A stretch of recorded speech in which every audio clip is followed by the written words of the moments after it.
Salut à toi, bienvenue dans cette nouvelle chronique IMO de la semaine.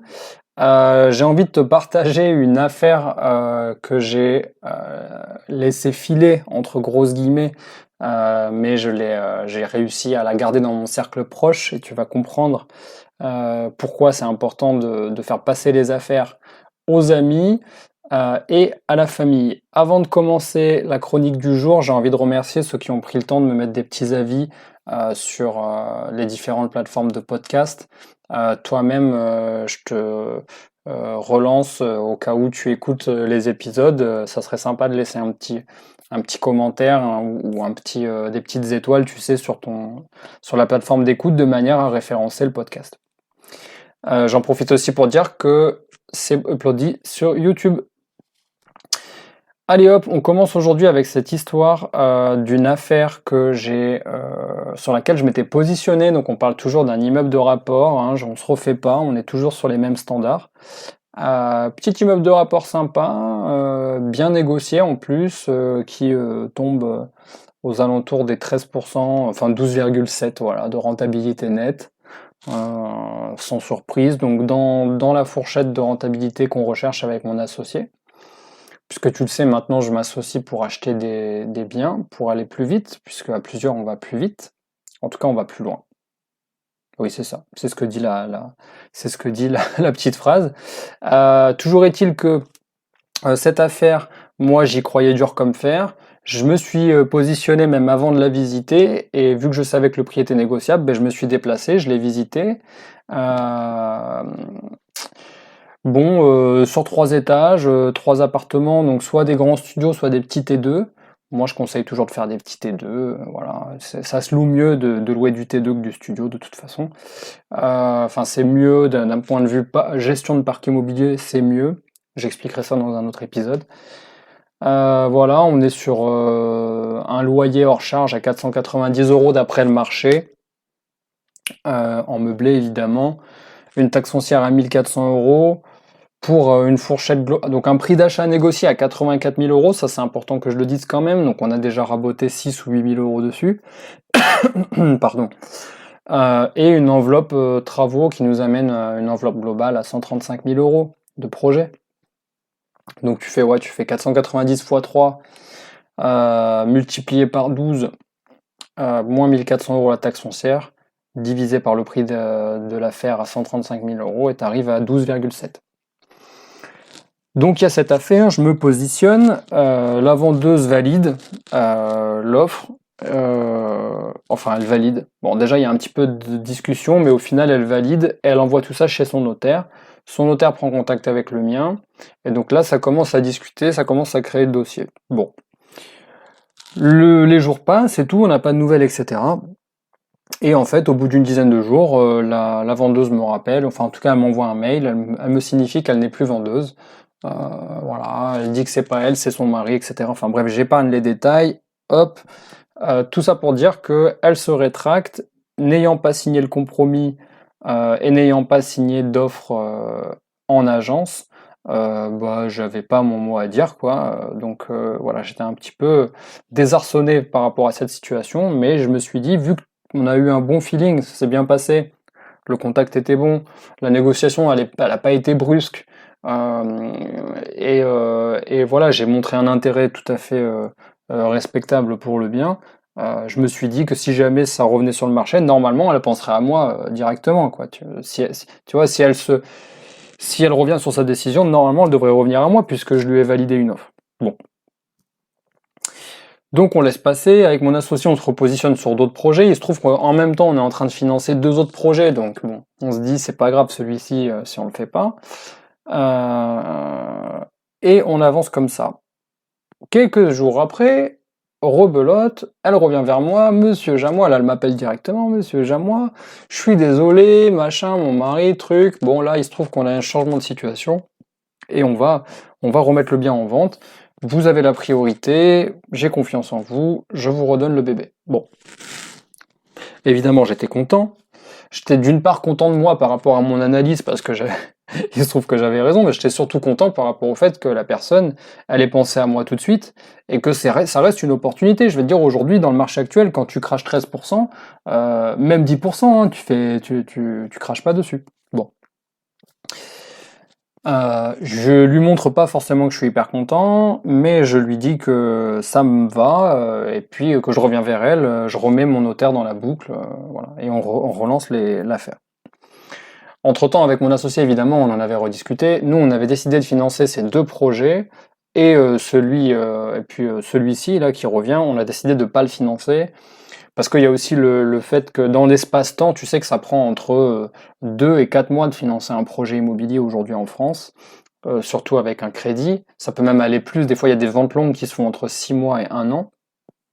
Bon, toujours est-il qu'il y a un espace-temps à respecter et qu'il y a un espace levé de capitaux à respecter. Et donc, si tu fais espace-temps sur montant de capitaux, bah, nous, on avait très vite compris qu'on n'arriverait pas, ou en tout cas, ça serait très difficile de se mettre ce projet en plus sur les épaules. Donc on s'est dit, bon, c'est un projet rentable, mais on va pas le financer. Et ni une ni deux, nous, on a eu le réflexe de se dire, on va le garder dans un cercle proche, ce projet, on va le faire passer à quelqu'un en qui on a confiance, et surtout quelqu'un qui nous a déjà dit qu'il était intéressé pour se lancer dans l'investissement immobilier locatif, et surtout qui a compris l'enjeu, en fait, l'enjeu global. Et donc c'est là où intervient le fait qu'on a ce couple qui est, je peux pas non plus trop en dire, mais en gros c'est famille / ami. Donc c'est un couple ce couple, ils ont émis l'hypothèse de vouloir se lancer dans l'investissement locatif. Depuis déjà quelques temps, ils ont un peu radoté la chose, ils ont un peu posé plein de questions, ils se sont renseignés, ils ont bien compris le principe, et puis ils ont toute la bonne situation qui va bien, tu sais. Donc là, ça va te parler à toi, si tu m'écoutes, que tu es en couple, et que vous êtes un couple de travailleurs en contrat CDI, peut-être même pas CDI, mais peu importe, disons que le CDI ça aide, bah là c'est un petit peu le cas, tu vois. C'est-à-dire pas d'enfants, 2 CDI, jeunes professionnels comme on dit, donc entre 25 et 30 ans, un loyer pour deux, donc ça veut dire que tu vois, s'ils ont un loyer de, je sais même pas, hein, mais entre 600 et 1000 euros par mois, ben à deux, tu vois, c'est peanuts. Et toujours est-il que nous, on a surtout confiance en eux. C'est surtout ça le fond de la chose. Donc on s'est dit, eux, ils font partie de notre cercle proche, et on sait qu'en plus on va pouvoir les guider, les épauler, ils vont nous poser des questions, et ça sera nous directement qui vont influencer la chose pour que ça se passe bien. Donc il y avait un petit peu tous les bons ingrédients pour que le cocktail passe bien. Donc aujourd'hui, si toi t'es en couple, que t'écoutes ce podcast, je pense que la suite va t'intéresser. Du coup, on leur refile le bébé. Donc je lui dis, bah écoute, tu prends ton notaire d'appeler le notaire de la vendeuse, vous maquez ensemble. Moi je l'appelle, je lui dis que je peux pas financer, mais que je refile le bébé à quelqu'un de confiance, et normalement ça passera. Alors attention, ça c'est la partie un petit peu technique. Quand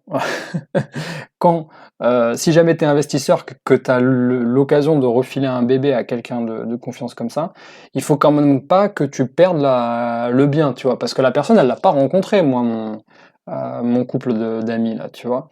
Donc il faut la rassurer, il faut lui dire, vous inquiétez pas. Donc moi, j'ai dit que c'était directement un associé, parce que c'est plus rassurant, voilà, et c'est pas forcément un mensonge, parce qu'on est, voilà, on est complémentaires sur d'autres projets qui n'ont rien à voir, mais toujours est-il que il faut savoir rassurer la personne pour lui dire, attention, vous inquiétez pas, j'avais mis une clause de substitution au cas où, d'ailleurs, je la fais valoir, là, je fais passer le bébé à quelqu'un. Donc ça, c'est à l'étape compromis, évidemment. Si tu es à l'étape compromis, il faut mettre une clause de substitution. Ça, c'est très important, c'est le nom de la clause, ce qui te permet de faire ton compromis en nom propre, et derrière d'acheter soit en société, soit de refiler le bébé à quelqu'un d'autre.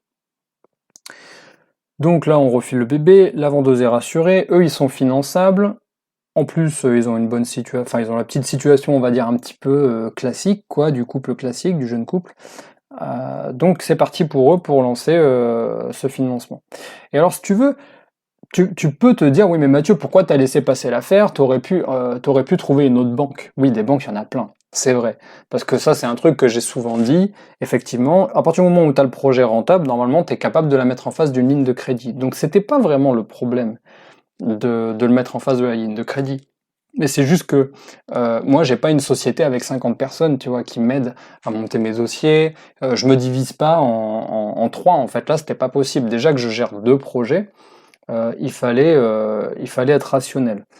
Et j'ai pas l'impression d'avoir laissé l'affaire. Et c'est en fait, elle est là un peu la subtilité de la chose, c'est que moi, j'ai juste l'impression d'avoir sur les projets que je finance, j'ai l'impression d'avoir gagné en capital financier, tu vois.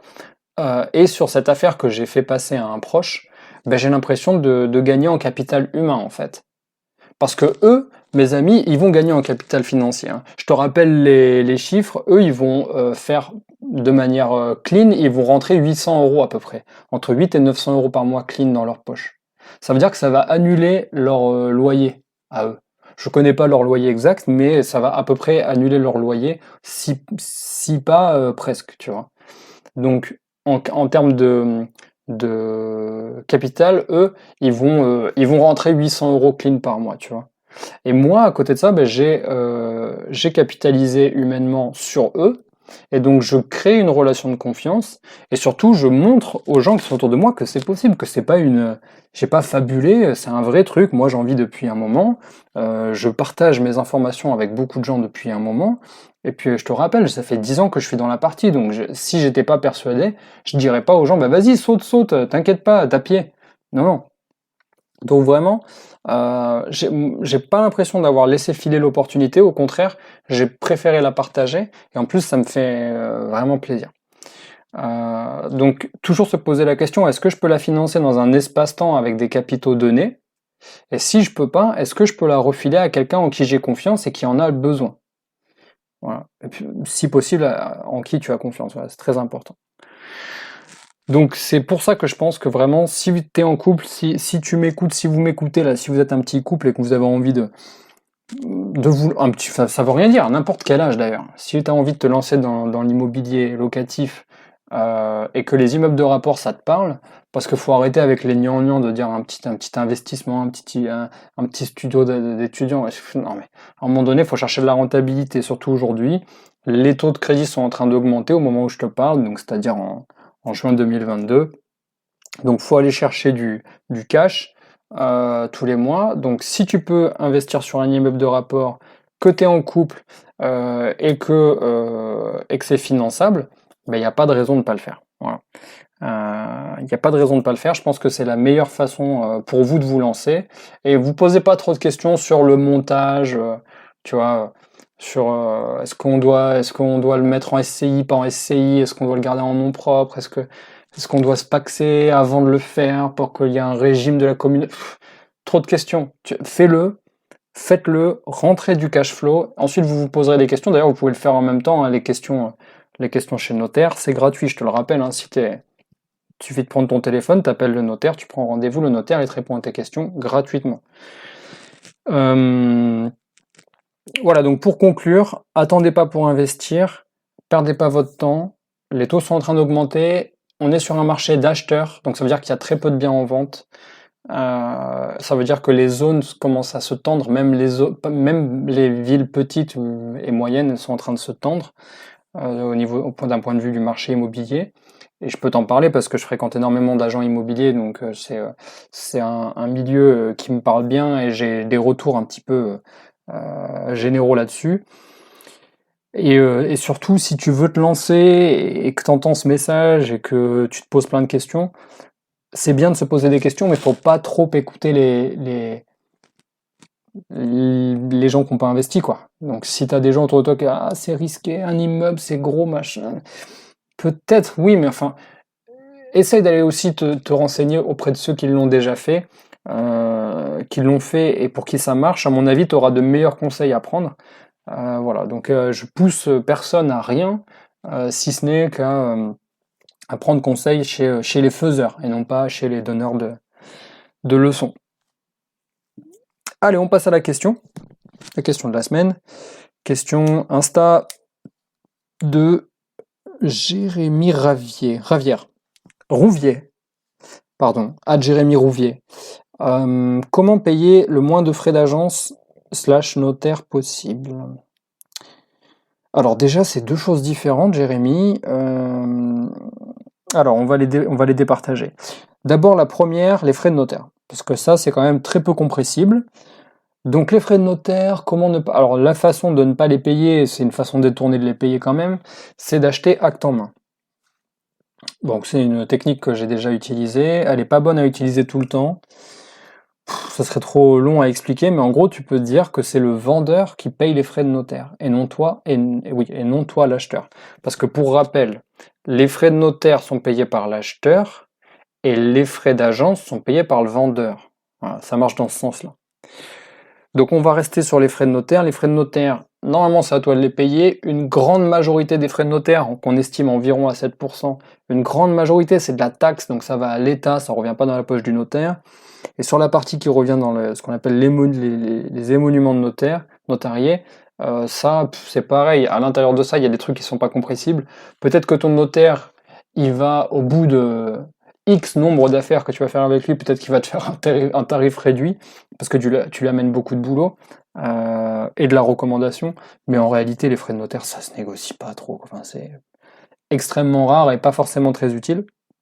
Mais par contre, tu peux demander dans ta négociation à ce que ça soit le vendeur qui les paye. Alors tu vas me dire oui, mais à quoi ça sert? Parce que si le vendeur il les paye lui, bah, ça va venir grossir le prix du bien.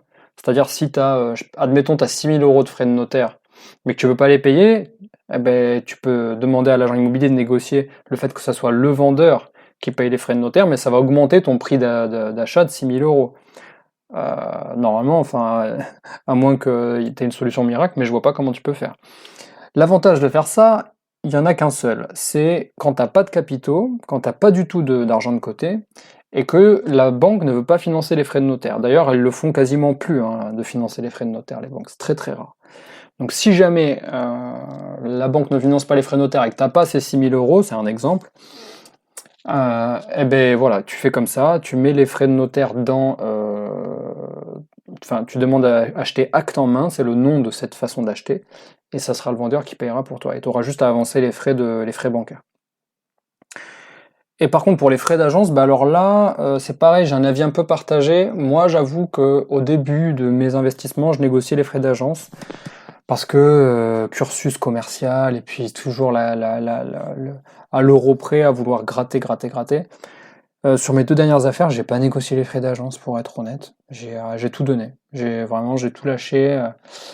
Voilà, faut créer des partenariats forts avec les agences, c'est ce que je crois de plus en plus. Je crois qu'il faut pas gratter trop non plus. Tu peux négocier, hein, je dis pas que tu peux pas. C'est très facile à négocier, il suffit de s'asseoir autour de la table avec son agent et de dire voilà, moi je suis finançable à hauteur de ça. Donc tu le dis à l'agent, et ensuite tu dis à l'agent, bah, faites votre tambouille, dites au vendeur que je peux ne financer que ça. Et donc du coup, voilà, après lui, il ira négocier auprès du vendeur et il réduira ses frais à lui. Voilà, j'en profite pour te dire que si tu veux me poser une question sur le podcast et que j'y réponde directement sur le podcast, il faut que tu m'envoies ta question @chroniquimo podcast sur Instagram. La reco de la semaine, c'est un truc tout con. C'est un mètre laser. Alors là, tu vas me dire, mais qu'est-ce que c'est que ça? Alors moi, tu sais, je suis un mec de terrain, hein. Je suis très terrain, je suis très terre à terre et je fais beaucoup de travaux. En tout cas, je gère beaucoup de travaux et je fais beaucoup de visites aussi pour trouver de nouvelles affaires. Et du coup, quoi de mieux que de se déplacer en visite qu'avec un laser, un mètre laser en fait. Alors c'est pas le mètre laser tel que tu l'entends, c'est-à-dire celui que tu vois les agents immobiliers là où Stéphane Plaza, je sais pas quoi, là, un truc rectangulaire. Moi, il est pas comme ça, il ressemble vraiment à un mètre laser, à un mètre pardon classique. Donc c'est un mètre rouleau à la base, donc il est quand même rouleau. Donc j'ai un mètre de rouleau de 5 mètres dedans. Mais il fait aussi laser, il fait aussi tout un tas de trucs. Il fait le calcul des volumes, il fait Pythagore, enfin il fait tout un tas de trucs, il est chouette. Je t'avoue que je m'étais fait un peu plaisir parce que j'en avais le besoin et que c'est pas un gros investissement. J'avais payé ça 59 euros. J'avais pris celui. J'ai un XCT de la marque Creator et j'en suis très très content. Ça marche avec une batterie que tu recharges par câble USB là. Et j'en ai trouvé un moins cher d'ailleurs en comparant les modèles là hier sur Amazon. Donc je te mets le lien du même à 49 euros de la marque Olulo. Voilà. un très bon, ça a l'air d'être un très bon truc, sinon je mettrai aussi le lien du mien dans la description. Merci pour ton écoute et à très vite.